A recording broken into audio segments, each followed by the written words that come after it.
What's up, Emmanuel? Welcome to the Dad Edge, man. I'm excited to have you. Thank you so much for having me. It is an honor to be on your show and just excited to jump into this topic with you. Same here. I feel like I'm looking at us on camera side by side, and I feel like a midget compared to you. Do I need to scoot down?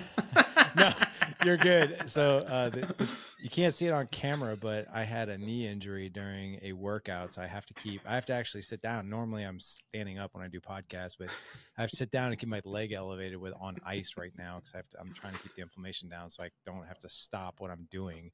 But it's weird, man. I feel like a munchkin, compared to you on camera. But it's great to have you, man. Incredible topic that we're gonna be talking about today, and actually a topic we've addressed here quite a bit on the podcast. So first of all, what I would love to do is I want to open this up with your story. And I think, you and I were talking before we hit the record button. I've never heard some of the things, and I'll point those out after you get done telling your stories, some of the things that are unique, I think, to your story around this topic.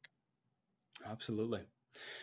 Well, for me, my story is really growing up all the way till I was about 17 years old. There really was no sex education. I was in Christian private school system, and the education was don't do it, don't think about it, don't even try. And we're like, don't even try what? Like, what is the thing we're not even supposed to be trying? I mean, that was the level of education we had. And when I was 17, there was this 1 week stretch. I don't know what happened. Maybe my family went to the iPhone store and they just got, trigger happy and bought everything. But in 1 week, I got handed an iPhone video and a laptop. And I was asked once, are you good with this? Can you handle this? And I said, yeah. And the door was about 3/4 the way closed, and I'm already trying to look up porn and figure all this stuff out. But I started looking up porn right away. And at first, when you're first starting to look, and when I was in high school, it felt very in control, and it felt okay. I felt bad about it, but I said, I could just stop this at any point. So I'm just going to watch a little bit, then I'll stop. But when I got to college, that's when it started to become an everyday thing. It started to become much darker, much more extreme. I was seeing side effects. I was having ED problems with about 5 or 6, people. Bit of a humble brag, but I was seeing physical issues already. And I remember when I first met Becca, I said, you know what? I don't need this porn thing anymore because I'm going to marry her. This is the woman of my dreams. And I said, you know what? 3 months before we get married, I'm going to stop watching porn. And then it was 2 months before we get married, I'm going to stop watching porn. 1 month before we get married, 1 week. And then it's the night before we get married and I'm looking up porn. And on the night of our wedding, we go to the honeymoon suite and she looks so beautiful. She's an absolute angel. And I was unable to have sex on our wedding night because I was having porn-induced erectile dysfunction. And wow. I had to tell my wife, it's not because of you. You're not the issue. You're amazing. You're beautiful. It's because of me. I've been watching so much porn that it's just distorted my mind. It's just made it into this terrible thing where I can only get off to this screen. And Becca took that information, as best as she could on her wedding night of all nights. And really for the next 3 years of our relationship, we just slid this problem under the rug. We wanted to pretend like it didn't exist. And on the outside, things look great. We're making a ton of money. We're going on fancy vacations. We're having lots of success. But on the inside, I was angry. I was paranoid. I was just a terrible person to live with and be around. And this addiction just kept getting worse and worse. And things really came to a head when early on during COVID, I remember one night Becca said, in so many words, essentially, do you want to go have sex? And this is how screwed up my mind was. I was actually upset with her that she wanted to do that because I was planning on going to look up porn. And so she was ruining my plans that I had set out. And so I begrudgingly said, okay, let's go. It's fine. We go to the bedroom, start to get things going. My ED is flaring up. Try a little bit harder. It's not working. It's not working. And eventually I just get so fed up and I just say, you know what, Becca, you're the problem. You're the issue. You're the reason why I can't get things going. And I'm screaming at her and she's crying. I storm out of the room. I slam the door and I go into the living room and I just sit down on the couch and put my hands on my head. And I just say, God, I need help. I don't know what to do. And in that moment, God put on my heart, he said, go talk to Becca and ask for that help. And I said, God, that is the absolute last thing that I want to do. But I knew that was what I had to do to be able to overcome this. And so the Lord just kept putting that on my heart. And eventually I stood up, I walked into that room and I said, Becca, I'm sorry. I have a problem and I need your help in overcoming this. I love you more than this issue, but I cannot beat this on my own. And I'm sorry. And I'm asking for your help. Will you be there for me and help me through this? And to my surprise, Becca said, okay. And she started to help me through this problem. And like what was said amazing, okay. she said okay right away. Like, she said no okay. hesitation. And, you know, she said okay. And later, you know, I came to find out from her point of view, you know, she was so devastated. She was so heartbroken. And she went to the bathroom that night and she was just looking up every article she could on what does this mean if your husband watches porn and it just says you're going to get a divorce. There's no hope. There's nothing you can do. She didn't know where to turn. She didn't know who to reach out to. And she was incredibly sad during that time because she just didn't know which direction to turn. But she loved me and she wanted to help me through this. And so she supported me as best she could. And when Becca and I started going through that process, what we found is that two things. First, addiction dies in the light. It cannot survive with vulnerability and when it's out in the truth and the light.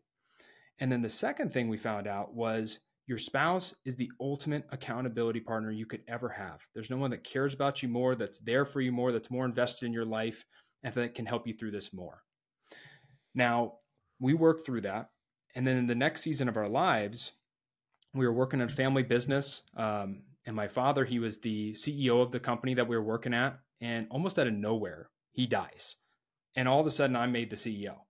And I'm sitting at the funeral. I'm looking at all the people that came out to support my father. And I go, you know, my dad did what he was supposed to do with his life. But I said, is this what I'm supposed to do with my life? Am I supposed to be the head of this company? And in that next season, the Lord just kept putting on my heart, just walk away and follow me. And every time we would feel that on our hearts, we'd pray to God and we say, well, God, just show us what you want us to do first. And then we'll make the decision if that makes sense or not. We'll let you know if that. And of course, the Lord didn't do that. The Lord just said, trust in me, walk away and follow me. And so Beck and I looked at each other and we just said, you know what? We can walk away and follow the Lord, or he can send a giant fish just like Jonah and come swallow us up. And we said, we might as well go willingly. And so we left the company. And about 2 weeks later, Beck and I are sitting at dinner, and both almost at the exact same time, we looked at each other and said, I know exactly what God wants us to do. And we said, God wants us to help married couples overcome porn addictions as a team. And Larry, when I tell you, that was such an exciting, such an amazing, such a terrific, such a terrifying moment.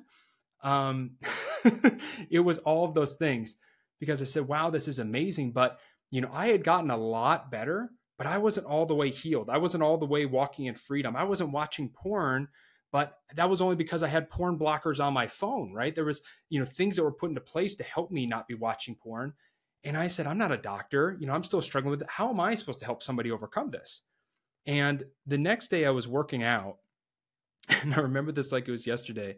I'm working out, and all of a sudden it feels like a thunderbolt or a lightning bolt hits me from the sky. And I fall to my knees, and the Lord puts on my heart, he says, raise up an army to fight this evil power. And I knew that was from God. And I realized that, Manny, it's not that you're qualified to do this. It's that you're called to do this. And the Lord is going to do the work. You're just going to be the mouthpiece for what he needs you to say. And I said, okay, God, I'm your servant. I'm here for you. Let's do this. And so Becca and I, we started researching everything there was on porn addiction and sex addiction and everything. And I found that true healing and then was able to have complete freedom from this. And our whole mission when we were getting started was if we can help one person overcome this, one couple, then this will all have been worth it. And so we put out a program of all the things that we learned, all the things that we did.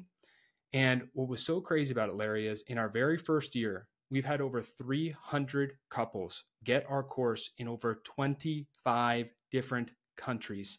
And we've been able to help save marriages, break addictions, and even prevent sexual violence on women and children. And God has just been so good. So in a nutshell, that is my story. And yeah, it's been amazing to see what God has been doing.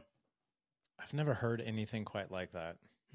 And I got to honor your bravery, man, because you and I were talking about this before we hit record, and I've had, in 1,100 episodes, I've probably have had 5 to 10 experts on the topic, and you're the first to talk about bringing the spouse into it, bringing your wife into it, because it's, I mean, like, listen, let's just say it for what it is. A lot of guys out there, like, they do not want to say this out loud and admit it to their wives because, it could mean divorce. Like I've seen men get divorced over this. So the thing that I'm curious about, you've helped hundreds of couples, collectively, like as a team, right? You've experienced this firsthand with Becca.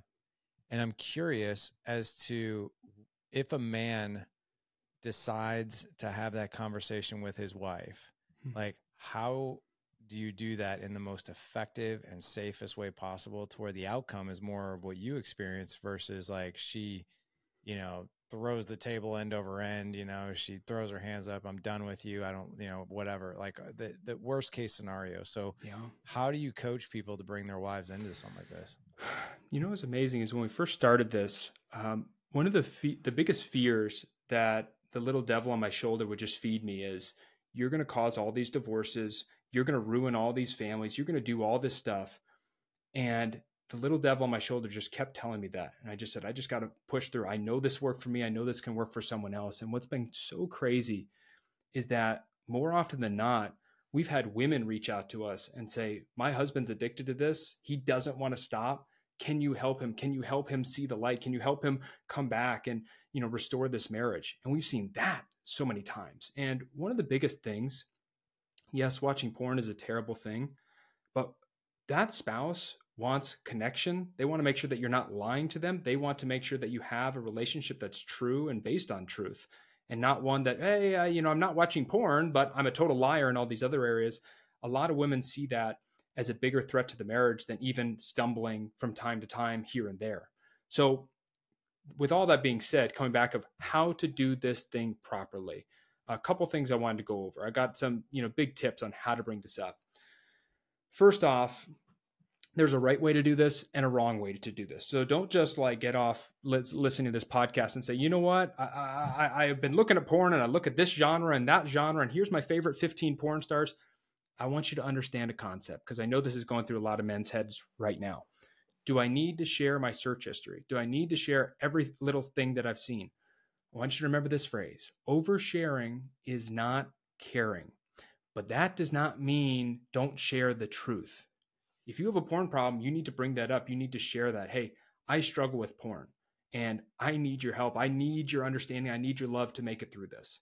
And so understanding that, it's kind of like if I said to you, Larry, hey, I need to go to the bathroom, versus, hey, Larry, I need to go to the bathroom and I'm going to go number 2 actually. And I'm going to oversharing. That does not actually bring it together, that relationship. That actually can hurt the relationship. So you need to share, but you need to remember oversharing is not caring. The next thing you need to do is you need to let them know, just like I let Becca know, you love them more than this problem. You need their help. You're sorry, and you're committed to making this change. Understanding sometimes less is more. You don't need to share everything. It's just you love them more than this problem. You cannot beat this on your own, and you need their help. That's a really, really important thing. And in regards to what to say, in our program, the very first lesson is journaling questions of what to say during this conversation, how to have this conversation in the most effective way. So when you get into that moment, you could even look down and say, here's what I need to say, because you don't want emotions to be taking control in those moments. That's a really, really important thing. A couple other quick tips: pick a good time and a place. Say Monday at 5 o'clock, I'm having this conversation. But if it's Monday at 5 o'clock, you walk in your house, there's a surprise party, you need to have a no later than date. Because if you just say, oh, well, I'll just do it next week. Well, then you're going to do it next week never comes. We all know that. So have a no later than date. If it's Monday at 5, surprise party, have a no later than date of Tuesday or Wednesday or whenever that time may be. You just got to have this conversation at some level at some time. That's a really important thing. And just kind of finishing these other ones off quickly, be in a safe place, have ample time to talk. And you need to understand that she could have any emotion on the spectrum of emotions. She could literally slap you, hug you, kiss you, shove you, kiss you, hug you, slap you again, right? Anger, joy, fear, all types of emotions. And I just want to let you know, she's justified to feel her feelings. Porn teaches us that women just need to be robots and act exactly how that we want them to act.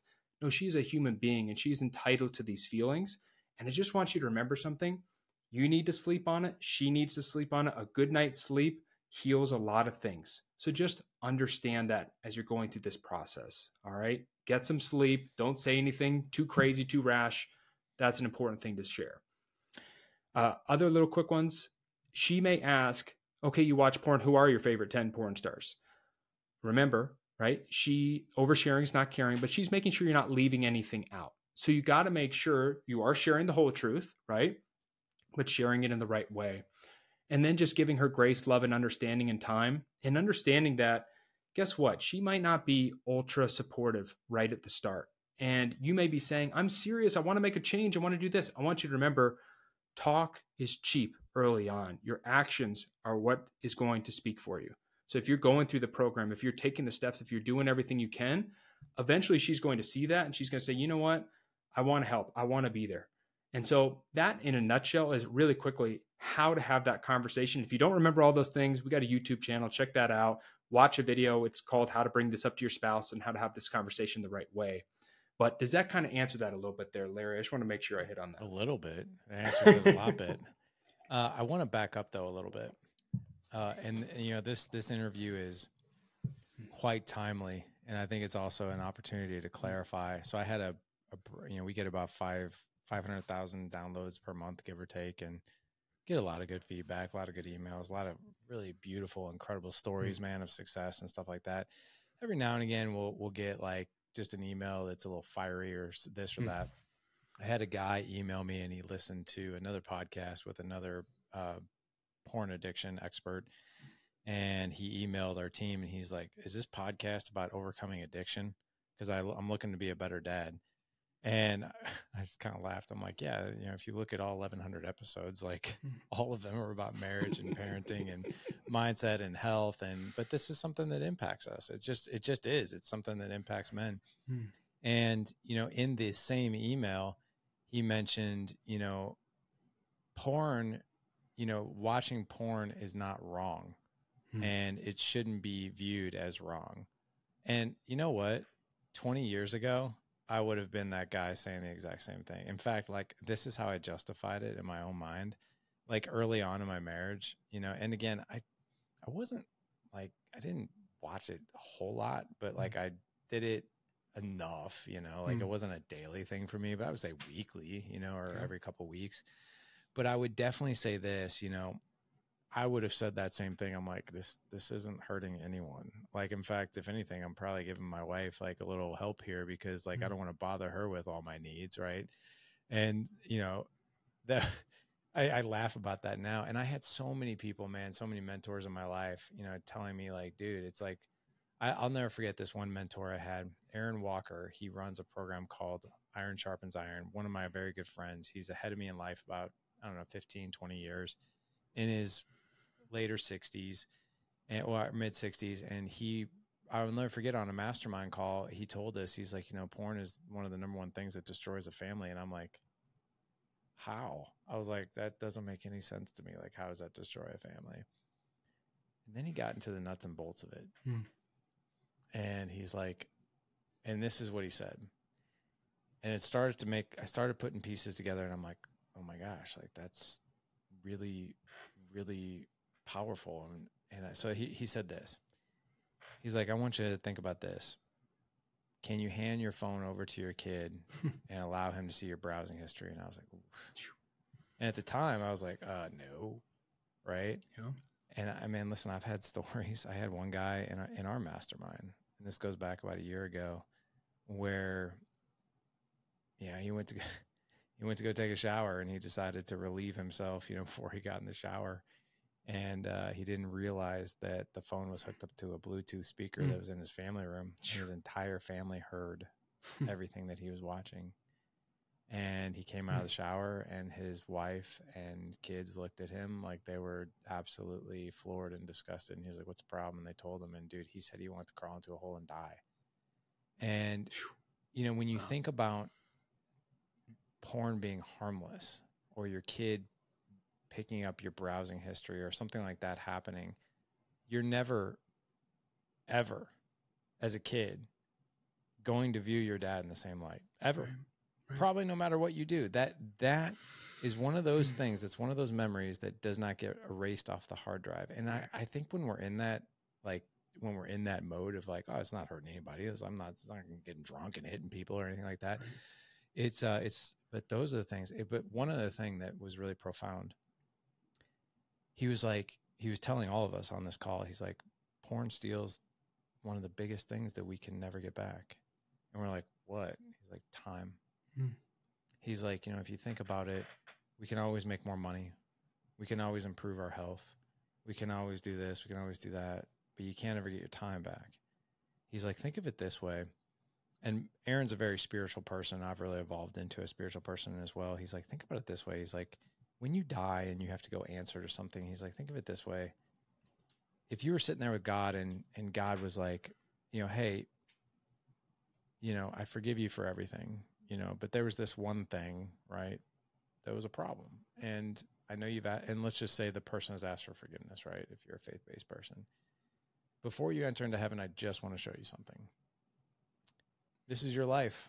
And it's on like a board, right? And here's all the time you spent at work. Here's all the time you spent with your family. And here's all the time you spent with your hobbies in the gym. And here's all the time you spent with friends. And here is all the time you spent on porn. Now, if you would have taken this over here on porn and put it over with your wife, with your kids, or pursuing like that next book you want to write, like you could have been a New York Times bestselling author. You could have taken your kids on this dream vacation where they never forgot about it. You could have had a conversation with your kid who desperately needed your help and your attention, and you were off doing something else, and that completely changed their life. And these are the things that could have happened. And dude, I don't know what it was when I heard that. I mean, I'm getting chills talking about it. I was like, oh my gosh. Like you feel like in a way, like all these messages of like, you know, porn is harmless. It's this, it's that. It's like literally, it's like the wool has been pulled over our eyes, in my opinion, in the most powerful way, because you just don't see it. In fact, you justify it. So like when I got this guy's email, he's like, you know, porn is not a problem. It's not wrong. It's not this, it's not that. And I just kind of like, I read that email and I kind of smiled and I was like, I used to be in your camp too, bro. And then I heard this. And so that's what I really think is interesting, you know, to have men think about. The thing that I want to back up and ask you about though, is I want to know from you, I've pointed out a couple things that I've heard, but I want to know from you, like, what's underneath the rocks, right? Meaning like you pull the rock up, you know, you lift up the rock, you're like, oh my God, I didn't realize that was there. It's like all these things, these things that are happening while we're in this mode of watching porn on the daily or weekly or whatever, and we just don't realize it's a problem. In fact, we're just like, it's not a problem at all. What are we not seeing? Yeah, you know, right on point. That was such an amazing illustration that you just laid out. And the devil is the great deceiver, right? And by the way, I'm using a lot of devil and God and this and that.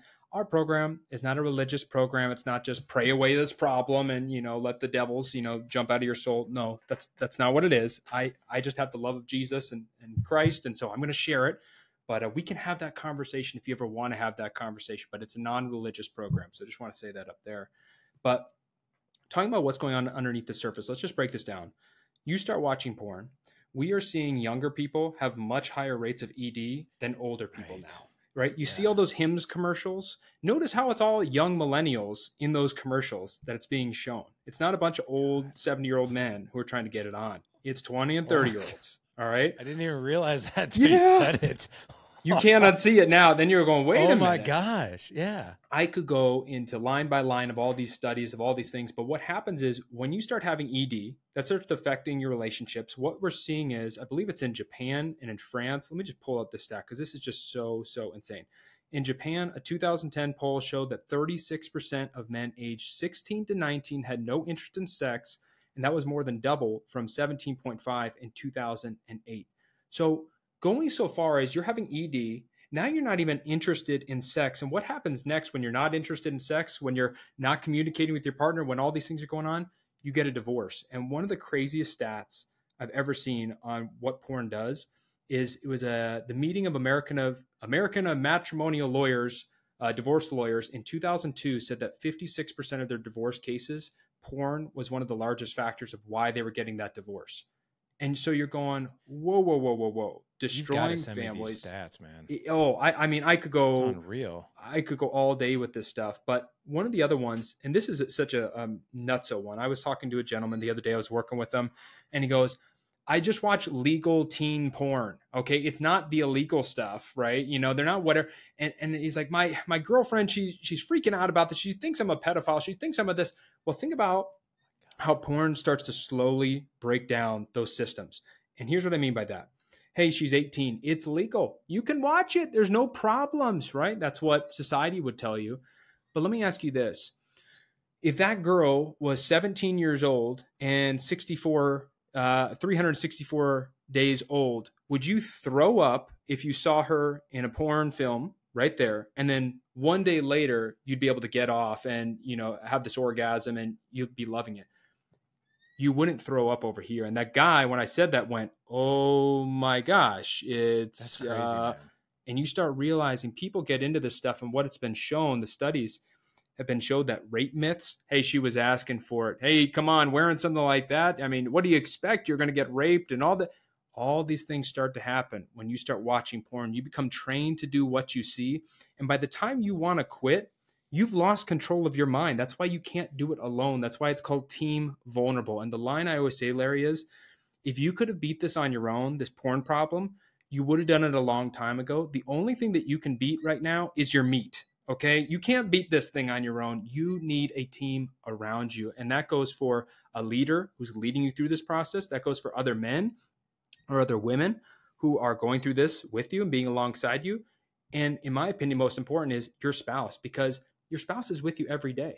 They are able to communicate with you every day. And this accountability partner spouse is not just about telling them, hey, I thought about another hot chick again, and they reminded me of my favorite porn star. That's not what we're talking about here.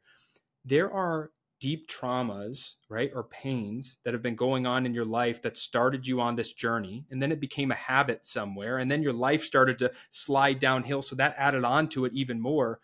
And you need to work with this person and have those daily conversations, and having them by your side is so incredibly effective. And that's why we teach it. Guys, if I had a different method where you didn't have to bring your wife into it, I would be teaching it.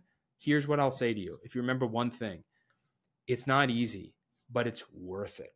It is so worth it. Becca and I, we would be heading for divorce if I didn't have that one moment of vulnerability. But because I was able to stand up to this and she had that love for me, we're able to have more love, connection, and intimacy than we've ever had before. And it's a beautiful, beautiful thing.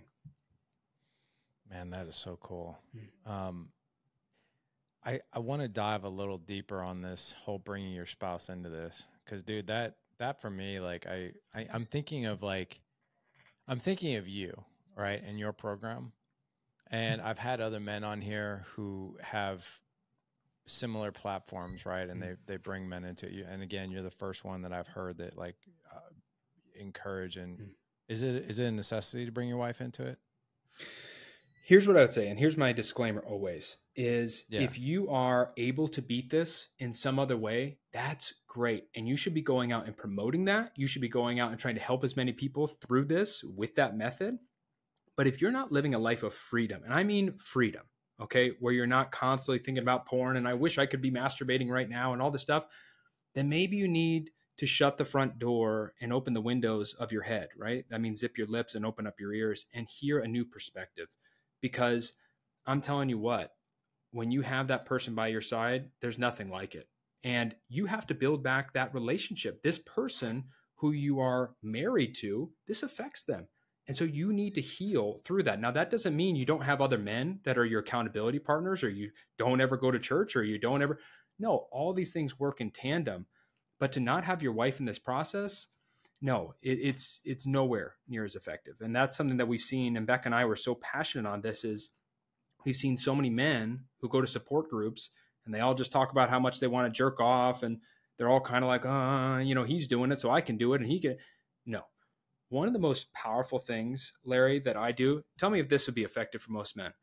Becca gets sent a report of my internet search history each week. And there are blurred out images, not, full whatever, but blurred out images. If something is seen that's sketchy, it's this software, Covenant Eyes. I think you guys have this. Bark is something that you guys use. All of them are great, right? It's for kids, yeah. For kids. That one is. So this one, I mean, it gets sent to her. So here's what happens. And this is what we're talking about.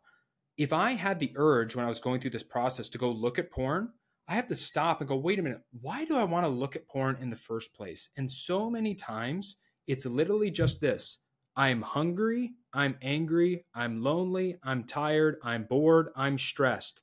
And so I can handle my problems like a little boy, or I can handle them like a man and go talk to my wife and say, I'm not feeling good right now. Not I want to go look at porn. I'm just kind of feeling off.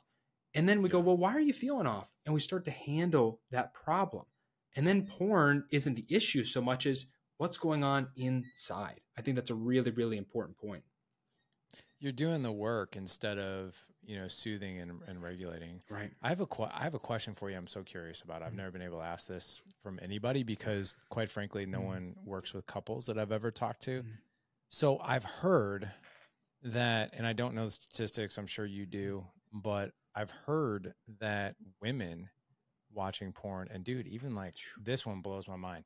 Teenage girls who watch porn. I'm like, wait, what? Teenage girls? Like, I have boys. Like my entire life is boys, right? So I have 4 boys. So I don't know daughters, but I can't remember. It was a guest I had on, but it was like, he said some statistic that teenage girls, I'm like, oh my God, that didn't even hit my radar that like teenage girls are watching this stuff. But I'm very curious about married women.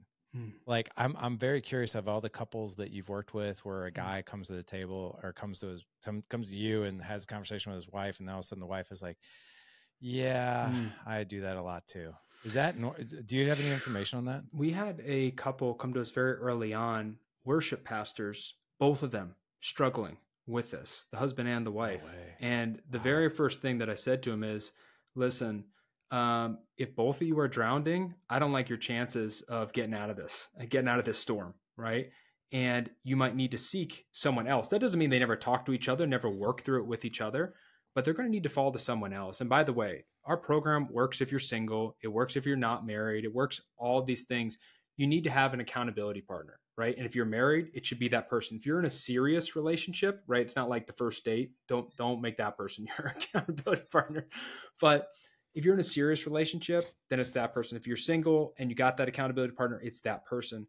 But if somebody is in that situation, yes, they still need to be going through this process with them, but they also need to make sure that they're not dragging each other down. And so that's why it is so important to have a community. It is so important to have a curriculum that you're following and that you're going through, and someone who's been through this journey before.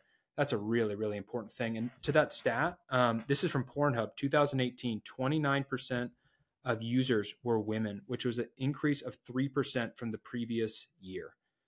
And that's 2018, you said? 2018, actually, yeah. Wow, so 5 years ago. So I wonder what it is now. I mean, I don't know those stats, but that's unreal. So do you think? So let's go back to the reason that there's ED issues, right? With this, like, listen, I think one of the main motivators right out there. I used to sell pharmaceuticals like a long time ago, and I used to sell. I used to sell blood pressure medication and a couple other things, like one for anxiety and one for irritable bowel syndrome, which was really funny to talk about, irritable bowel syndrome with constipation. But, we would get pushback, your prescriptions are too expensive, and they would tell me all the time. They're like, I have one doctor I was friends with, and he would be like, dude, it's so funny. He's like, I'll get a patient that I'll write a script for your drug, for high blood pressure. And it's a $25 copay. And he's upset. He's like, and the same guy is on a prescription for Viagra and it's $80 a pill, but he has no problem paying for that one. Like, he doesn't complain about that at all. Yeah. And I'm like, so I think if you really want to motivate a guy, right, when it comes to making a change or doing something different, like if you can't get it up or you're having issues with that, Like that's a real problem. But I think a lot of men don't necessarily associate that the desensitization that's involved with that. And I can tell you from firsthand experience, again, I didn't have like, I didn't have a big porn problem. I did watch it every now and again. But what I did notice, as soon as I eradicated it completely out of my life whatsoever, it's almost like my senses became insanely heightened. You know, both physically, mentally, and emotionally towards my wife, right? But the other thing too is, you know, I used to have a problem, not necessarily with ED, but I would have a problem like lasting way too long. You know, I'm like, oh my God, you know, and I do not have that problem whatsoever anymore since I eradicated that. Like it's almost, cause it's almost like every sense, like when we're intimate, it's almost like my senses are heightened to a point where I'm like, wow, like this is like really freaking cool. And I never understood that before. I do now.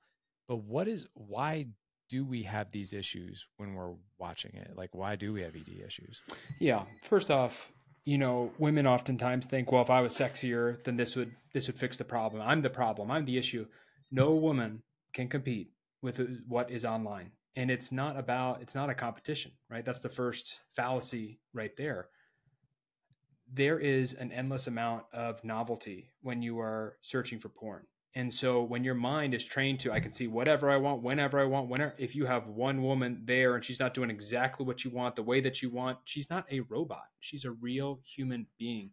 And sex is not about getting off. It's not this animal instinct. It's not this whatever. It's about love, connection, and intimacy. And I had to hear that time and time again. Sex is about love, connection, and intimacy.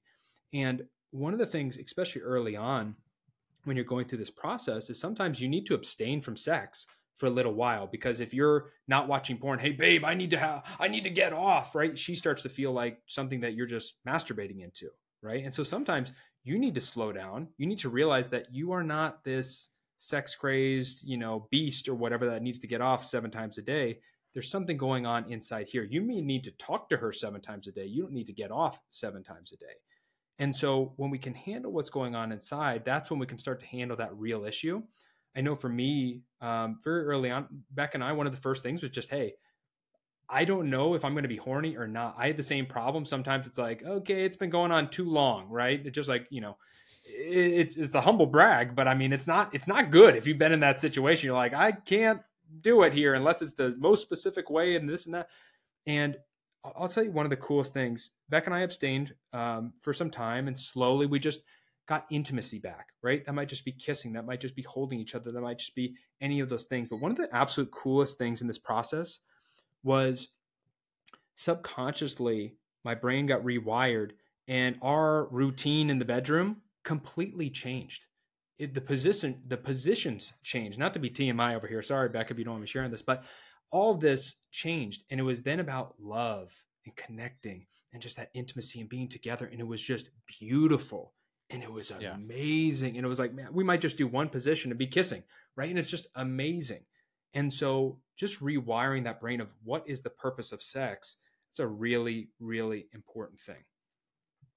I agree. And I've had this conversation with a ton of, you know, guys in our community, and it's absolutely true, man. Like, so like, you know, sex for a guy is, I think stereotypically, like the world and society and probably women look at us like, oh, you just want to get off. And you're like, yeah, that if you really peel back the onion layers, that's like a bonus, right? My kids ask me all the time, like I'm 48 years old. I train, I work out every single day, every day. And my kids are like, why do you work out so much? And I was like, I do it because number one, I got to keep up with you people. There's 4 of you I got to keep up with. I joke with them. I was like, but the emotional and mental benefits that I feel from training are second to none, right? When I'm physically, right? But in the physical side effects that happen because of training are just a bonus. They're like, I don't work out, you know, to be at a certain body fat percentage or to have abs or whatever. I work out because like it is so calming to me, and it is such a great positive outlet for me. And the physical aspects, like I said, are a bonus. Mm. Same is said, I think, for most men with sex. It's like, well, the orgasm part is just a bonus. But Absolutely. otherwise, it's like, it's the love I feel, it's the acceptance I feel, the validation that I feel, all these, all these amazing, intimate, personal things that she and I get to experience together that nobody else in the world that we share these with. Like, that's what I'm in for. And like, we have, Jessica and I even talk about it all the time. Like when we have sex often, which we do, like we feel everything that happens outside the bedroom is such a bonus. So like the love that we feel, the connection that we have, even like we're aligned as parents. Like I feel like we're more aligned as parents, and we're more calm and we're less irritable, and the kids get to see like us love each other actively and stuff like that. And we've been through seasons where we're not as intimate, right? Where we're not as often, right? And we've noticed, and we call it this, we start to spin in different orbits. Like we're still connected, but there's like, hey, it's almost like, hey, I miss you. We haven't been intimate in a while, but it's like literally like the glue, right? Yeah. In that relationship, it's one aspect of several, but I think, the physical release, that happens at the end, that's just like a bonus. But it's not the end all be all for even a man. Absolutely. I always use the analogy, porn is salt water, right? And it always leaves you thirsty, wanting more. And what you're looking for when you go to porn is that connection, intimacy. You're looking to heal a pain that's going on inside, and it will never satisfy you. You'll only want more and more and more. And before you know it, you've gone down rabbit holes you would have never imagined. And, one of the reasons why you got to be vulnerable, you got to get your spouse on your side, is that imagine if you had a coke addict who had cocaine in his pockets, cocaine in every single room in his house, cocaine in his car, cocaine in his work, and you'd expect them to quit. That's ridiculous. You need that spouse by your side. And, I know a lot of people are saying my wife wouldn't understand, she wouldn't be supportive. Well, are you really saying that? Or are you saying she might be upset? It might take her a second to understand what's going on. And that's why we have you guys go through the program together, right? I try to make it funny, with lighthearted humor and jokes. And this topic's hard enough as it is, but you go through it together, and we teach them how to love you, how to have understanding, how to have grace. The answer is not hate and shame, right? You hate yourself, you shame yourself enough. We got to get rid of that. We got to understand love, vulnerability, accountability, grace, understanding. These are the keys to overcoming this. And, we do it in a 30-day program. Any of you that are interested in a 30-day program, we make it insanely affordable. We're a nonprofit. So if you go through the course and you say, hey, I want to fuel these guys' missions, I want to be part of the Army, then donate to us, but we got 30-day money back guarantee. We have you go through it together. And it's because it works so effectively. When people do the work, it works, right? I've never had anyone go through the program and be like, oh, that didn't work. No, it's because they weren't doing the work, right? And so that's one of the biggest things that people need to remember as they go through it. And Larry, you had a story, I forget which episode it was on, but you were talking to Jessica, and you were going through like this PTSD struggle. And she was like, you're not connecting with me. You're not being open with me. And you thought you were being strong. And I know so many people listening right now are like, I'm in a lose-lose situation, right? I can't bring this up to my spouse because then they're going to leave me, and I don't want to be watching porn. So they're literally just living in this hell where they feel like there's no way out. There's no hope. There's no anything. And that's why Becca and I wanted to create this program. So there was a solution for those people who were vulnerable, that were open, that wanted to overcome this. And we were there. But can you tell that story about Jessica, about how she was asking, begging for that vulnerability? Yeah. And it was one of those things, man, that like hit me in the face. Right. So like 2017, 6 years ago, I was training for an ultra event. And I've shared this story a few times on the podcast. So if we have new listeners, and if you're a current listener, I apologize if you heard this story, but that's okay. I'll breeze through it. 2017, I was training for an ultra event. It was the 50-hour Kokoro challenge that Mark Devine puts on Unbeatable Mind. Basically, it's the Navy SEAL Hell Week for civilians, and I had trained for it for a year. And my plan was to train for it for 15 months. And I was doing really dumb workouts, like working out like 3.5 hours at a time. Because in my mind, I'm like, I gotta last like 50 hours. I can't be doing 3-hour workouts. But I think the most I ever worked out at one point in time was 3.5 hours. And it was like, I'll never forget it. It was like I did this workout. It was it was like 1,000 repetitions of stuff. It was like, it was burpees, and it was pull-ups, and it was box jumps, and it was push-ups, and it was like all these body weight. And I had a vest on, and I just kept doing these things over. It was like 10 rounds of all these different things. And I'll never forget getting through that workout. And I was like, wow, that was tough. That night we had friends over. I went to the bathroom, washed my hands. I never forget. I looked in the mirror, and I just didn't feel right. And my eyes were just bloodshot. And I'm like, and bags under my eyes. I'm like, what is wrong with me? Like, I just don't feel right. Couldn't sleep that night. Well, that night turned into 33 straight days of virtually hardly any sleep. I was averaging about 2.5 hours of sleep at night. And it just, I could not. I ended up in the ER twice. I ended up in my general practitioner's office 3 times. They tried me on everything, Ambien and Lunesta and Trazodone and all that stuff to try to get me to sleep, and nothing worked. And the worst part about being on medication that helps you sleep is that if you're sleep deprived, then you feel even worse. So after 33 days, like, I couldn't take it anymore. And I literally just broke. And I had like suicidal thoughts. I'm like, man, my family would probably be better off without me. Like, I couldn't work. I couldn't be intimate with Jessica. I couldn't parent. I was a vegetable, man. I was horrible. Went to the hospital. I was there for 4 days, got out. And then I didn't realize it, but I had PTSD over the whole thing. I had to go through 8 months of counseling, but like in that journey of overcoming the PTSD, what happened for me is I was so stricken, man, with anxiety, because I kept thinking like literally I'd be sitting here right now, and if it was me and you, right, I'm looking at the clock. I'm like, crap, it's 3 o'clock in like 7 hours.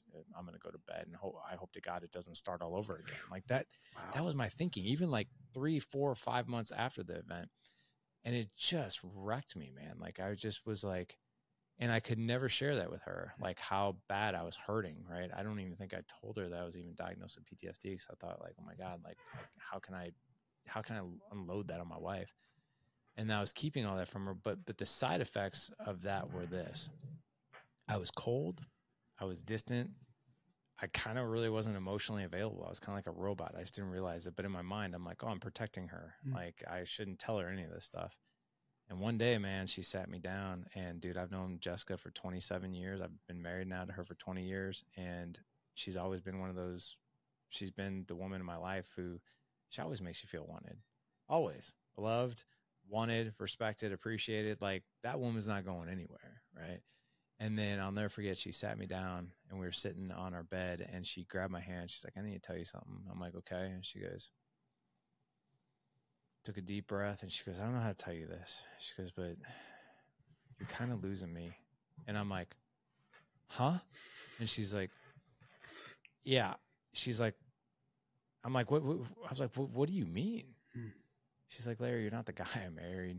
Like, you're cold, you're distant, you're stoic. Like, you're the most unemotional, you're emotionally most unavailable I've ever known you to be. And I don't know how to relate to you anymore. And I was like, no. I was like, and I finally just broke, and I told her, I was like, look, I was like, this is what's going on. I was like, I'm just trying not to let you in on it. I'm trying to handle it on my own. And I was like, and I just didn't want to worry you. And she goes, well, like, I'm not going anywhere. She goes, but I'm starting to think about what life would be like without you. And I just told her everything. And she responded probably the way Becca did. She was just like, she's like, thanks for telling me. She goes, I thought it was me the whole time. Like, I thought you were like kind of falling out of love with me. And I'm like, oh my God, no, it's just the opposite of that. She's like, well, we'll get through it. And dude, she just went right alongside me. And the interesting thing, and now that I'm even saying this out loud and I'm talking to somebody like you, like, it all makes more sense to me now. I actually got through it faster and more effectively because I brought her in on the journey instead of keeping it from her. And everything inside me was telling me, just keep this from her. And not in a sadistic way. It was more like I wanted to protect her. Yeah. Right. It's like, she can't handle this. Like, she's a mom of 4 boys, like, for crying out loud. We have a 1-year-old and 3 others. Right. But nothing was further from the truth. The power of vulnerability and just speaking up, sharing the truth, what's going on. I mean, it's absolutely incredible. It's incredible. And I appreciate you sharing that. And whether you've heard it once or 1,000 times, it's an incredibly powerful story. And it just illustrates the point that, that vulnerability is the key to overcoming whatever's going on inside. And, we talked about how trauma and pain inside is what a lot of times fuels a porn addiction. And I know some people listening, like I was listening to the episode with R.A. Dickey, and, you know, just the pain and the trauma. And you talked about this pain and this trauma growing up. Sometimes men feel, you know what, I have so much pain, like R.A. was talking about. It's like, I could never bring this up. No one would ever understand. No one would be by my side. No one would love me. And then on the other side, I think a lot of men fall into the camp too, where they're like, I have pain and trauma, but it's not bad enough where somewhat, yeah, it's not bad. Like I'm going to feel so weak, right? If I bring this up and I can't. And who do you think is whispering that into your ears, right? Is that the angel on your shoulder that's telling you not to bring this up, to not ask for help, to not have community, to not have connection? Because I'll tell you what's so amazing is I used to jerk off at 2 a.m., 15 feet from here in that bathroom right there. And the lie that was said to me over and over and over by that devil on my shoulder is, it only affects you. It doesn't matter. There's no one that would be understanding. No one would help you. No one would whatever. And what's been so incredible is having 300 couples, 25 different countries get this program. People reaching out to me with DMs. Hey, I'm DMing you on a burner phone right now because I can't let you know my identity, but I just want to say thank you for standing up. People sending in donations, people doing all these amazing things. And I'm just going, oh my goodness. Just because I was willing to say, I need help. I need help. Yeah. And I'm telling you that healing comes on the other side of that vulnerability. And guess what? It is hard, but it is worth it. And I just want to remind you that whatever you're going through, you can make it through this, right? And you might not get the response you need right away from that spouse, but give it time. Give it time, one day at a time. And I always like to use the gym analogy when it comes to like our program, our approach, our everything. You know, your spotter, right? Or your gym partner that you go with, they are not responsible if you go to the gym or not, right? You're going to the gym regardless if they show up or not. But when you have that spotter there, you can lift so much more weight, right? You can do the bench press at your full max out weight. You can do the squats. If you don't have a spotter, you can kill yourself from doing that. And you talked about it right there with Jessica's like, wow, I got through that so much faster. I was able to work through those things. Well, when you can lift that heavy weight and you have that person helping you through that, you can do so much more. And, you know, yesterday I went to the gym. I didn't have a spotter with me. I had to ask some, you know, random guy at the gym, hey, can you bench press, you know, spot me over here? It's weird. It's awkward. You're not as likely to go ask for a spot 15 times during a workout if you need a spot. That's what that power of having that person by your side that's directly involved in your workout, helping you, being there for you, that's what they're for. And just to finish the analogy, we're kind of like the gym. We give you the workout program. We give you the place to work out. We give you the environment. And then you just got to go in there and do the work. And one of the biggest things I always just like to say, you know, one of the things that people want, it's like, hey, I'm out of shape. I'm fat. I'm 400 pounds. I want a six-pack tomorrow. I want it so bad. I don't care how bad you want it. You ain't going to have it tomorrow. It ain't happening. But you can have a six-pack, but you got to take it one step at a time. And it's no different here. Your mind is not going to be clean and rewired and perfect tomorrow. You are still going to have bad thoughts. You are still going to have evil desires, all these things. But if you just take one step in the right direction each day, eventually you can have freedom. And I'm telling you that all you got to do is take one step in the right direction. And having that accountability partner, I want you to share that because I know we talked about this before we jumped on. How powerful it is having an accountability partner by your side. Actually, do you want to share it, or I can share it right here?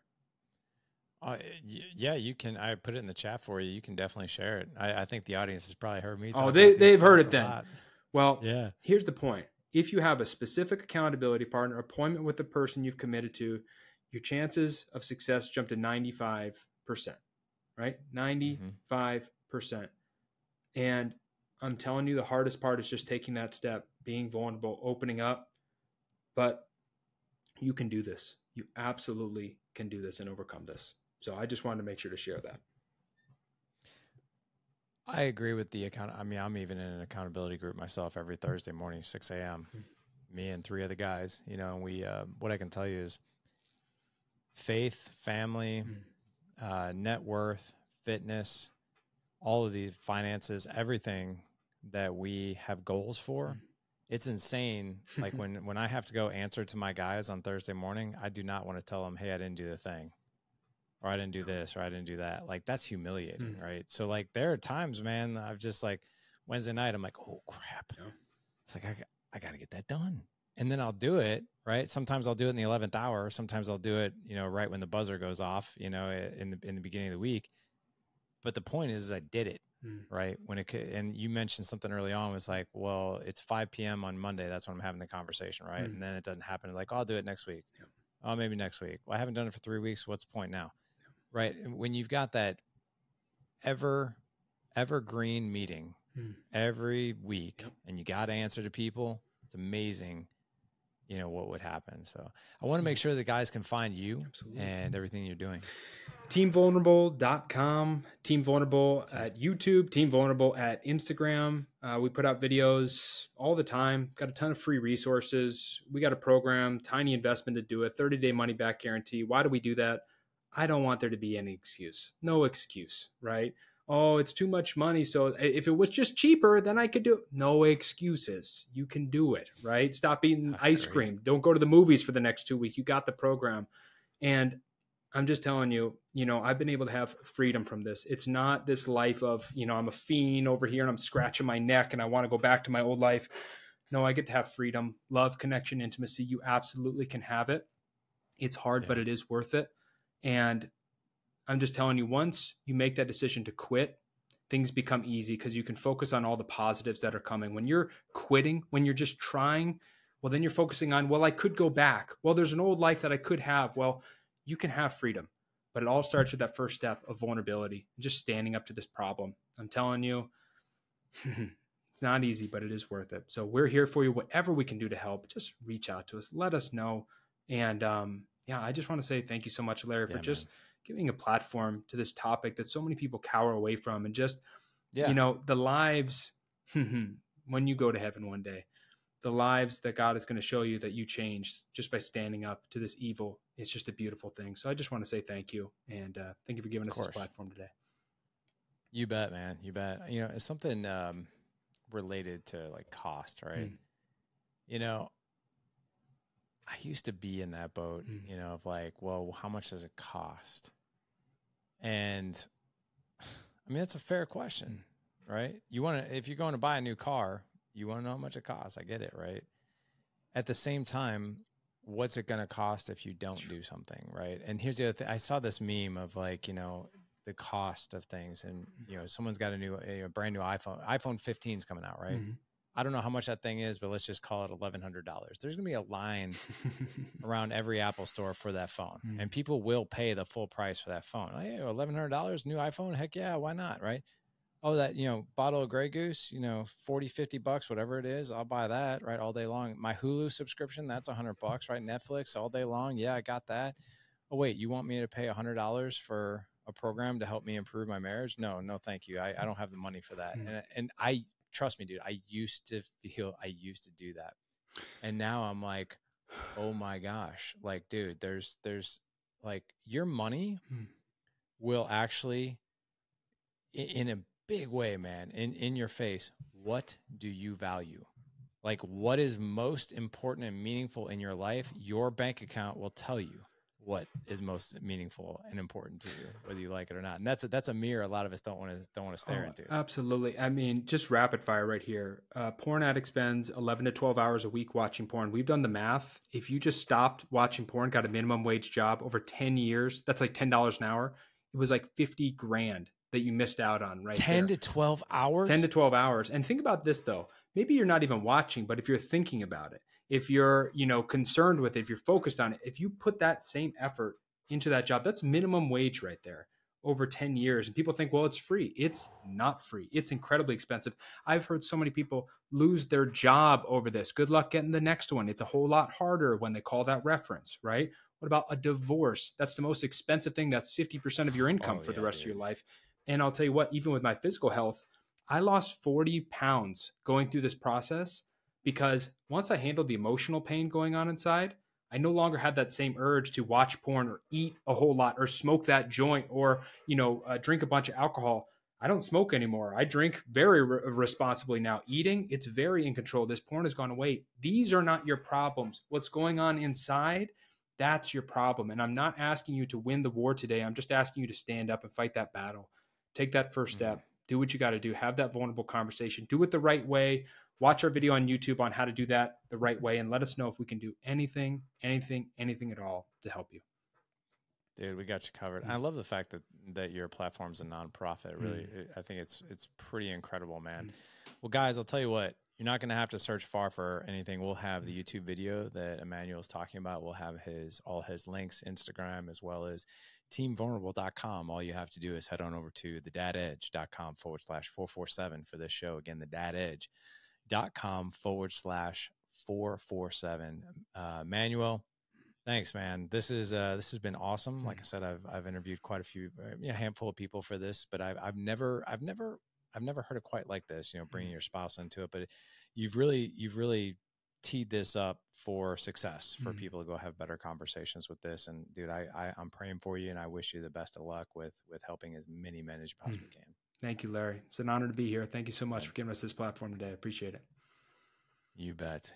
Gentlemen, go out, live legendary, and stay away from those nasty things on the internet.